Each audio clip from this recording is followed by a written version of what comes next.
ದಾರಿ ವಿವಾದಕ್ಕೆ ಸಂಬಂಧಿಸಿ ಉಂಟಾದ ವೈಷಮ್ಯಕ್ಕೆ ಸಂಬಂಧಿಯನ್ನೇ ಕತ್ತಿಯಿಂದ ಕಡಿದು ಕೊಲೆಗೈದ ಘಟನೆ ಉಪ್ಪಿನಂಗಡಿ ಪೊಲೀಸ್ ಠಾಣಾ ವ್ಯಾಪ್ತಿಯ ಆಲಂತಾಯ ಗ್ರಾಮದ ಪೆರ್ಲದಲ್ಲಿ ಶುಕ್ರವಾರ ರಾತ್ರಿ ಸಂಭವಿಸಿದೆ.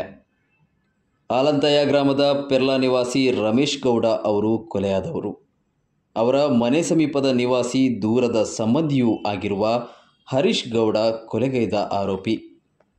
ಇಬ್ಬರೊಳಗೆ ದಾರಿ ಸಂಬಂಧಿಸಿ ಶುಕ್ರವಾರ ಬೆಳಗ್ಗಿನಿಂದಲೇ ಮಾತಿನ ಚಕಮಕಿ ನಡೆದಿತ್ತೆನ್ನಲಾಗಿದ್ದು, ಇದು ವಿಕೋಪಕ್ಕೆ ತಿರುಗಿ ಕೊಲೆಗೈಯುವ ಹಂತಕ್ಕೆ ತಲುಪಿದೆ.